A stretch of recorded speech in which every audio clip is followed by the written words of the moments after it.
finished the chapter number 1 is the 10 benefits of Buddhist mind. And now and also we discuss about 2 types of bodhicitta, and wishing bodhicitta and engaging bodhicitta. So in order to to realize this precious mind, so we need to do lots of purifications, and also we need to collect lots of merit. So therefore, chapter number 2 is especially about purification and how to purify, because without purifying the mind, we cannot achieve the bodhicitta mind. So therefore, chapter number 2 is about purifications especially. So purification, because in order to realize bodhicitta mind, so we need to purify our mind. So it is without purifying the mind, it is impossible for us to realize, to experience bodhicitta mind. Therefore, first, when we talk about mind, so it is extremely important to realize the 2 points. Number 1 is establishing the basis of the mind. So we need establishing the basis of the mind. And number 2 is stabilizing our thought. We have thoughts, perceptions, and also expressions. So because we are unable to see, to recognize our mind, because of thoughts, perceptions often disturb our mind, just like turbulence. And because of this, we always believe that thoughts and perceptions are not separate from the mind, and we are unable to make inseparable within our nature of the mind, and we separate our daily thoughts and perceptions from this pure nature of the mind. So therefore, so when we talk about establishing the identity of the mind, so it means we often talk about the mind. So when we look direct in any emotions arise, when we looking direct into the mind, and if you analyze and if you investigate, so when, for example, like when thought, emotion arise, so if you look direct into the specific thought and emotions, and if you analyze, investigate whether what is the identity of this mind, what is the basis of this thought, emotions, and what was supported by these thought, emotions, where does it arise, and where does it remain, and where does its departure. And so if you analyze this, looking direct into your mind and analyze, and first you need to analyze whether this, when you are looking direct into the mind, you analyze, does the mind have the quality, what is the quality of the mind? Does the mind have quality of shape, color, something like that? And so if mind does have the quality of shape, what kind of shape, like square, round, or what kind of shape? If you analyze the mind, have quality of color, white, red, blue color, what kind of color. and if you analyze, the mind is coming from external or internal, external. Internal is, if you believe mind is coming from your internal body, so what kind of body, from top, your head down to your feet. Are you able to find your mind, something like that? So when you think, when you're direct looking into the mind, and if you analyze the mind, then you finally get some idea. Mind is kind of like empty of shape, color, right? Empty of shape, color, yet we experience the mind. And mind is kind of like empty awareness. And so if you are thinking like this, right, and then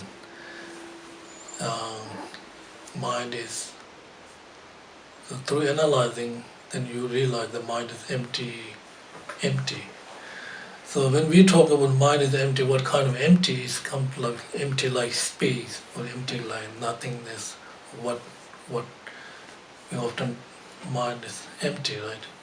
So when we talk about mind is empty of shape, color, so but empty like space, or empty like nothingness, or what kind of empty you are experiencing. And if you feel that mind is kind of like, empty,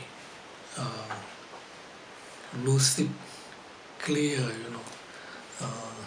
self-awareness, then this is the first time you are stabilizing the mind, and then you need to sustain this mind, So through analyzing, then you realize the mind is empty, lucid, and very clear, self-knowing, and then you can hold and sustain this mind. This is mind. This is first step we are talking about, stabilizing the basis of the mind. So once you stabilize the basis of the mind, isn't it? So then we have different kinds of thoughts. Often we experience gross, subtle, all kinds of thoughts, perceptions we experience in our daily life. Perceptions, and all these perceptions. So second point is, that means stabilizing the thoughts, perception, and expression. So thought, when when thought arises, grows. For example, like when anger arises, which is kind of like gross thought, and then then you are directly looking into that.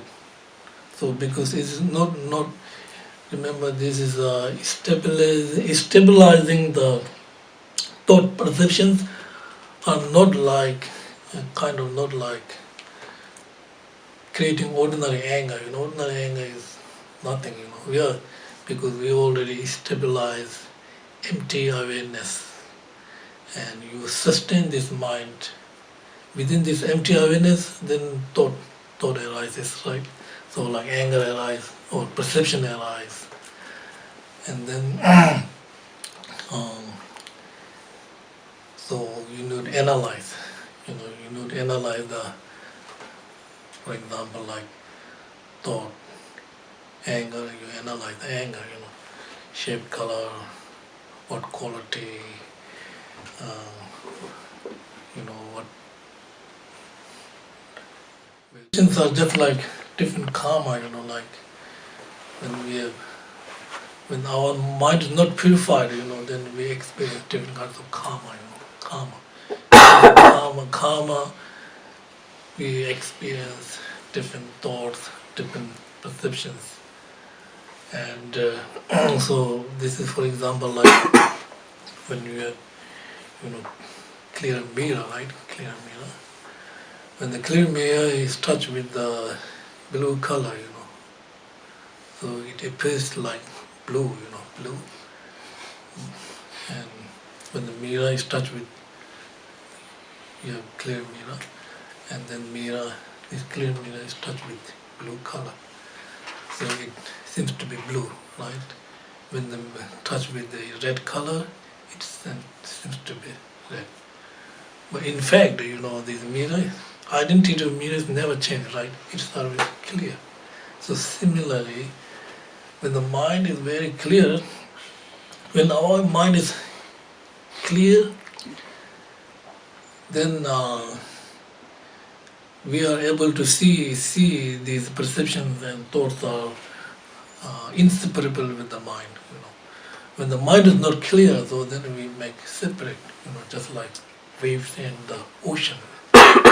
When the waves are coming from the ocean, so we always designated, waves and oceans different, But we cannot separate waves from the ocean. So wave and oceans are inseparable. So similarly,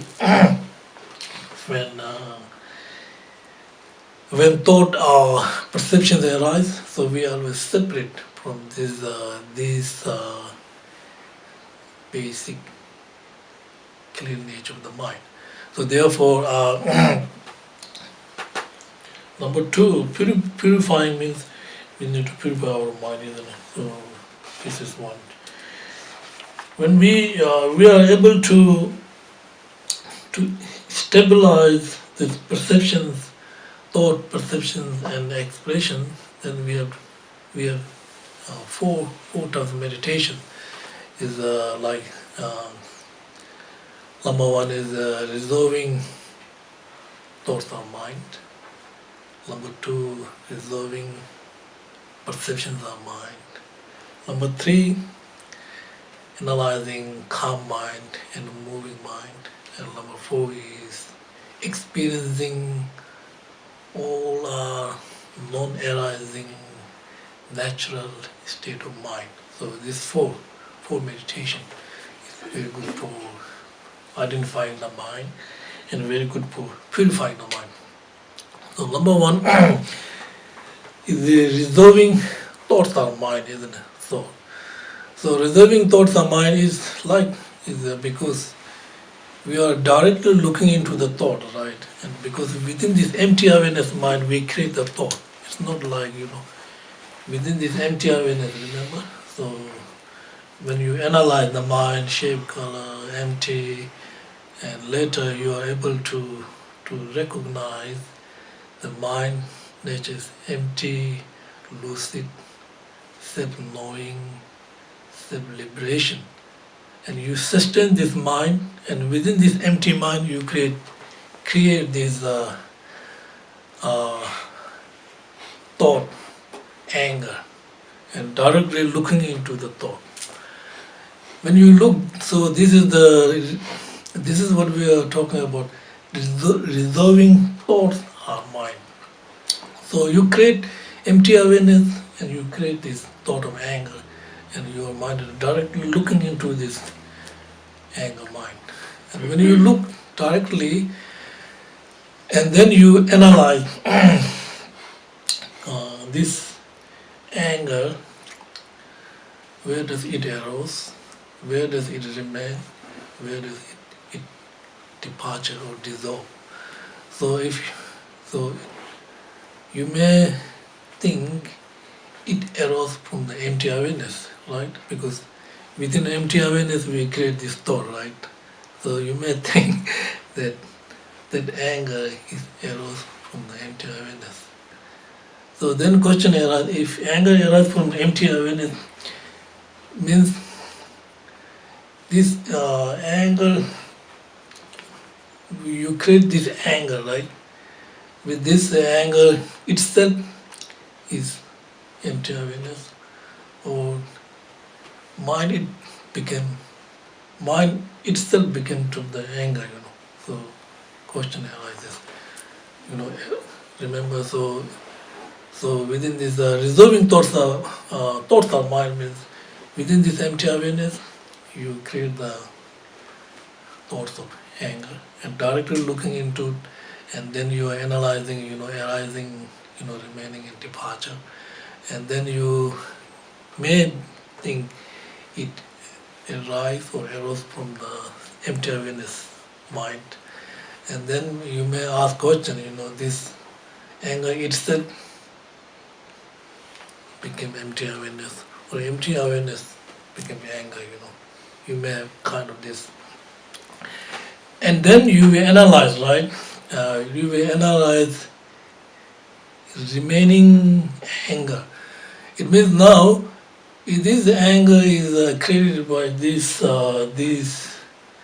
solid self, within created by, or it is anger. Remaining means this anger is the created by this solid self, or anger itself became, this self-awareness mind. Right? And then you analyze the departure, right? Where does it dissolve? Departure. So it means it stop or dissolve itself, or due to other circumstances, it stop or dissolve. So if you believe it is stopped because of due to other circumstances, what kind of circumstances? It goes to anger, to departure, right? And so if you are able to analyze something like this, eventually, if you find, right, like no pinpointing, no pinpointing. No pinpoint, allowing, remaining in departure. If your thoughts, what kind of any thoughts, like anger is one good example, but any thought, if you are able to experience, I cannot pinpoint this, my thoughts arriving, remaining, and departure. It is impossible for me to pinpoint something like that. So then this is very good sign that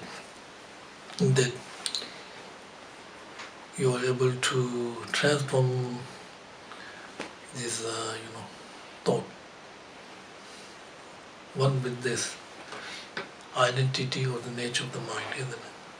So if you believe your thoughts and basic identity of mind is separate, then this problem arising, right? But now you are able to, through meditation, you are able to recognize, I cannot separate this, my thought, within this identity nature of the mind. Just like, dream body and dream mind cannot separate. Just like, like waves and ocean, I cannot separate. So if you experience something like that, so this is what we are called resolving thoughts of mind. Right? It's not like ordinary thoughts. So you now resolving perceptions are mind. Of course, we have different kinds of perceptions, isn't it? Because of karma, like we have perceptions like your friend, enemies, stranger, because of these perceptions, and all this mind became impure mind, right? And so perceptions are very similar, So when you analyze the perceptions, what kind of perceptions? Perceptions of mind means, So similar, you analyze, arriving, where does it arise, remaining and departure of the perceptions. So perceptions, for example, like perceptions, you don't like enemy, I hate the enemies. So these perceptions, so where does arriving, remaining and departure, where does it arise, where does it remain, where does it goes, so something like that. And then eventually, if you are able to not pinpoint, all perceptions are inseparable with the mind, inseparable with this, with identity, nature of the mind. I cannot separate this perception, nature of the mind. So then, this is what we call resolving perceptions of mind. Then resolving calm mind, moving mind, Generally speaking, calm mind is kind of like peaceful mind. When mind moves, thought arises, isn't it? We often, mind moves, often thought arises. So calming mind is kind of non-conceptualizing mind, isn't it? When mind conceptual, when we are thinking, more thought arises. When you stop the conceptual mind will become non-conceptual. The non-conceptual mind is calm, like calm and calm mind. So the moving mind and calm mind, usually we distinguish, right? Calm mind is kind of like non-conceptual, concentrating on one object. Moving mind is kind of like conceptual mind, right? We're thinking when mind moves, thought arise, and things like that. And also, we need to analyze what the difference between calm mind and moving mind is. We often distinguish these moving mind and calm mind is separate from the actual identity of the mind, So because it seems to be like different, isn't it? Moving mind is moving, mind is calm. And then when we distinguish something like this, we distinguish the calm mind and moving mind separate from the identity of the mind or the nature of the mind. So because of this, so we are unable to stop the thought and distraction during our meditation, isn't it? So therefore, analyzing. So when you analyze calm mind and moving mind, coming, remaining, and departure, So it is inseparable from the identity of the mind, isn't it? This is number third. Number fourth is all experience of non-arising mind, isn't it? Non-arising. So now you analyze the resolving thoughts are the mind. Then you analyze resolving perceptions are mind. Then you analyze calm mind and moving mind. Now you have to think about non-arising experiencing mind, isn't it? This non-arising experiencing mind is a natural state of mind, isn't it? So when you analyze, so beginning, when you direct look into this natural non-arising mind, direct looking into, not ordinary mind, just direct looking into this natural, lucid, self-knowing and self-dissolving mind. At the beginning, at the beginning, when you analyze, it does not arise from any causes and conditions, isn't it? whatsoever. It's beginningless, right? At the beginning, when you start looking into this natural self-knowing mind, at the beginning, it does not arise from causes and conditions whatsoever. It is beginningless, right? And at the present time, this mind cannot remain like shape, color, unidentifiable, right? And at the end, it cannot be stopped by anyone, right? It is self-knowing, self-liberation, and self-awareness mind, isn't it? So this is what we are talking about. When we sustain our mind, isn't it? Sustain this natural state of mind. So then, all these thought, perceptions, generally speaking, stir our mind, disturb our mind, and eventually, we are unable to recognize or to see the nature of the mind, isn't it? So when we do this kind of meditation, you are able to recognize what is the real identity of the mind, what is the real quality of mind, isn't it? So often we talk about. So these are very important when we talk about purification. So we need to meditate on this meditation on the mind, isn't it? So now chapter number 2, second is chapter number 2 is major section concern is how to train oneself in the activities of the Bodhisattvas, and one who has been able to develop the two forms of the wish for enlightenment, which is wishing bodhicitta mind and engaging bodhicitta mind.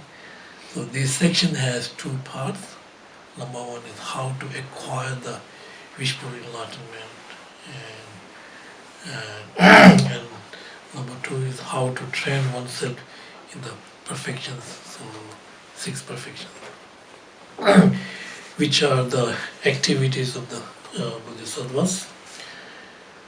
Now, number one is how to acquire the wish for enlightenment. First, these two parts have 2 divisions of its own. Number one is the first concern, purifying oneself of the hindering condition of that consists of bad deeds, bad karma. This is done by applying all 4 of the forces of purification. So for power, so we're applying the power of object, and power of antidote, and power of regret, and power of promise. So these four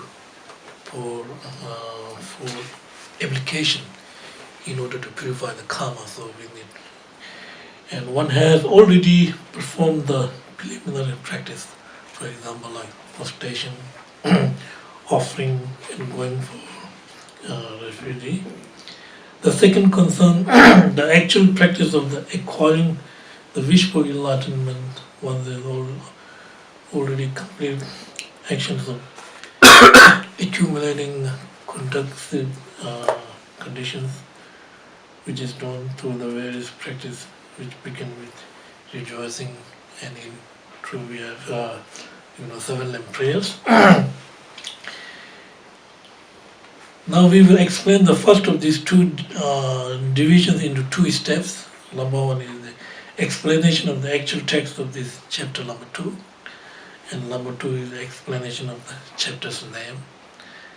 The former of these will proceed in 4 stages, represented by the 4 practices.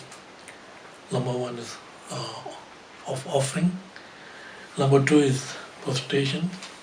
Number 3 is going for rest. What is the purpose of making offering? you should present them in order to acquire the jewel of the wish for enlightenment, which is supplies every single good thing there is to every single living being. And then, and to whom should you make the offering? To whom should you make offering?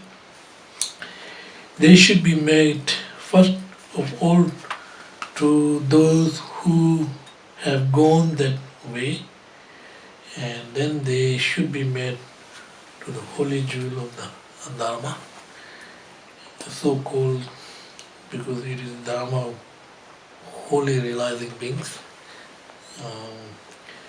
These Dharma consists of the Four Noble Truths, truth of cessations, and the truth of path. In the greater way, the truth of cessation here includes both natural purity and also essence of any temporary impurities.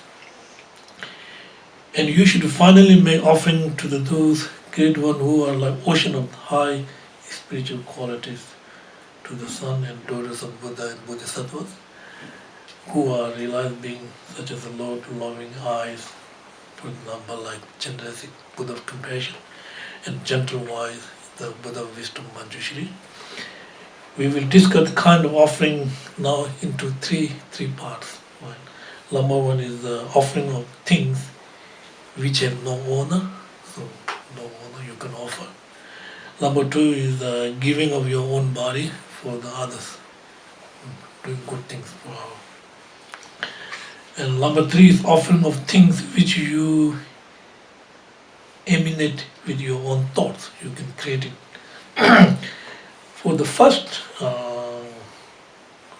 is the offering which have no owner, so you can offer all the mountains, oceans, and beautiful everything you just offer, to the holy object. So first we will describe that we offer, and then how it is we offer it, and then finally reason for giving things which have no owner. Why we are giving these things? Because you doesn't own these things. What purpose? So these come from the text, root text.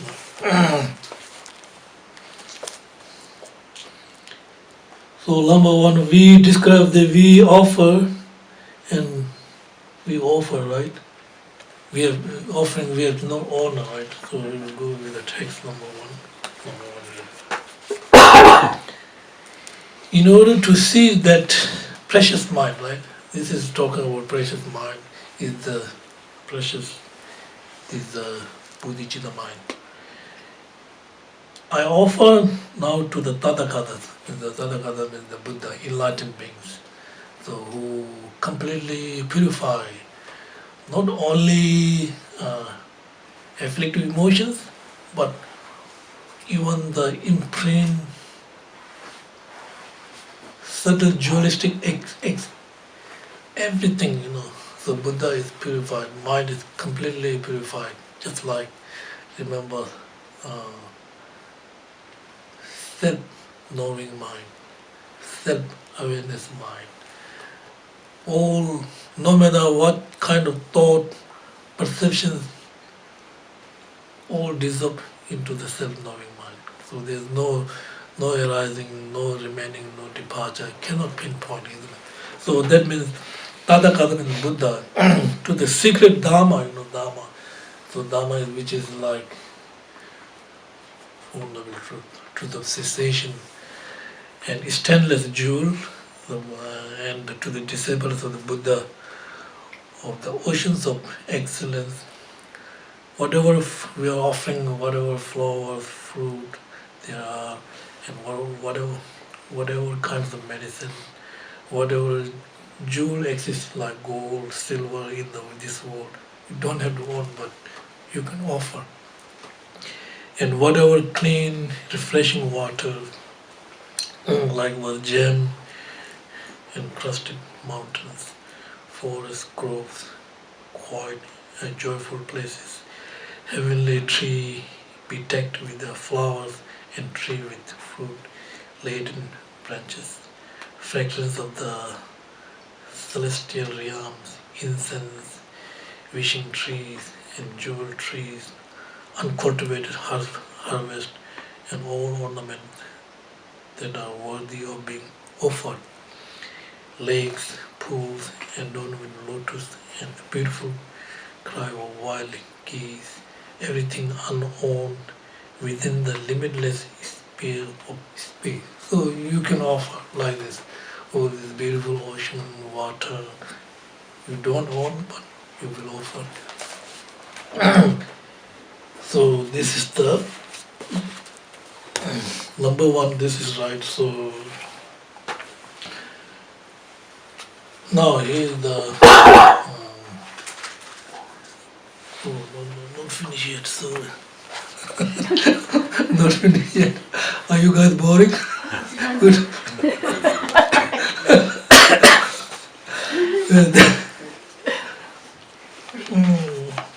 Creating these things in my mind, I offer them to the Supreme Being, the Buddhas as well as their children, the compassion one. Think kindly of me and accept this offering of mine. So, so this one.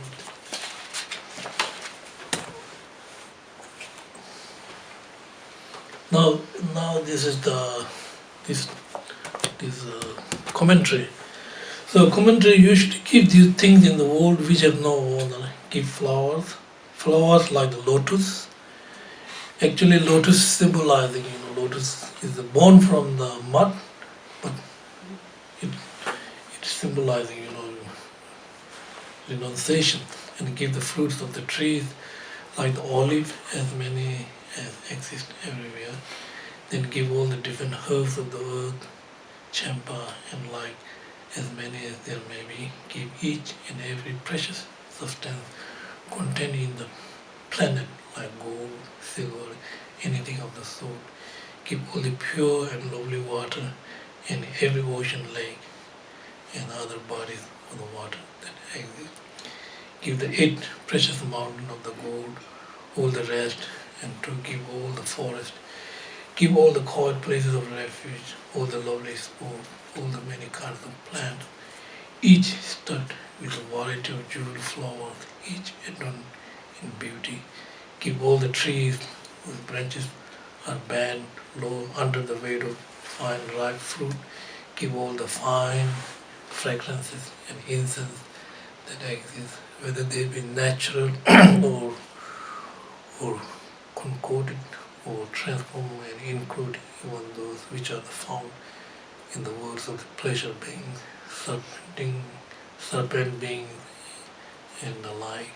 Give the wishing tree which supplies you every wish, and give the trees made of precious substances.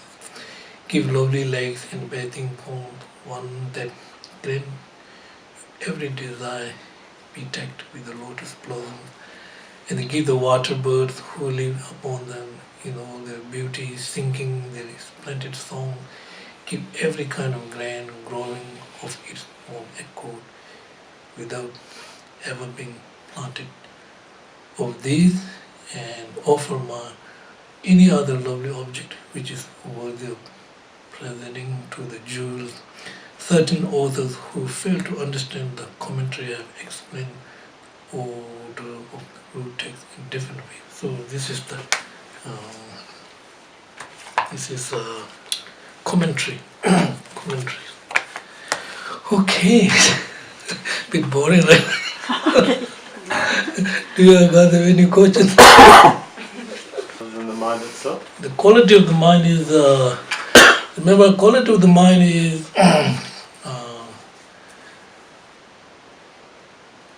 quality of the mind is lucid, clear self-awareness. So when perception arises, thought arises, if you pinpoint arriving, remaining, departure, then concept, thought arises. When perception, for example, like anger arises, if you do not pinpoint, right, it will dissolve into this self-awareness mind. Yeah, so You pinpoint, right? Often we pinpoint, right? Anger arises, we pay attention. Pinpoint, that's the meaning of the pinpoint. Then thought arises, right? But if there's a part of your mind that can be aware of another part of your mind, then you're making mind two pinpoint, right? yeah. You can make mind two pinpoint, right? Right. Two pinpoint mind, right? Yeah. Two pinpoint mind means one part of mind is thinking one, and the other part of mind is So analyzing something. that's like one quality of the mind, observing another quality of the mind, but it's not the mind itself that's doing this. mind is beginningless. Remember, when we talk about non-arising self-awareness mind, right? It means beginning, it does not arise from causes and condition. Presently, cannot remain shape, color, and cannot identify. At the end, we cannot say it deserves somewhere, Like it is self-knowing and So the mind is not dependent on something else. so that actually real meaning means when perception arises, we cannot separate perception from this self-knowing mind, this nature, self-awareness mind. So they are two different things. We cannot make like waves and ocean separate. Yeah. Right? They are one identity, cannot separate. But when waves comes, then you think, waves are different from the ocean. Often it comes to your mind, right? When the mirror is touched with the blue color, right? You think mirror is blue. But the actual identity of the mirror is clear. Nothing changed, right? But So when it is touched with the blue color, then your perception thinking it is blue, right? So when you when you get upset by a thought, then it's not your mind that's getting upset by the thought. It's another quality of your mind that's getting upset by the thought. Your mind is getting upset, right? Your mind is going up and down, right? You often say, I'm depressed, then the mind is going down. You often say, I'm happy, mind is going up, right? Mind up and down, right? Often. So often we speak about mind, it is not it is difficult to recognize the mind, isn't it? Because Well, it's impossible according to your definition. not impossible. There are many great masters, like you saw it. That's like the way of recognizing the ocean. Yeah, How can that happen? this is why in Tibet we used to say like that, your mind is like your face, very close, Your face is your close, right?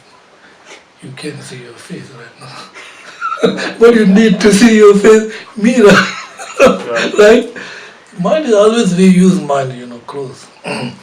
Just like face, right? Your face is very close, but you can't see your face, What you need? Mirror, Looking inside the mirror, then you see your face, Shape, color, or, black, dirty, or whatever. If it is dirty, you clean your face, right? It's similar like that, isn't it? So quality of the mind is, here we are talking about quality of the mind is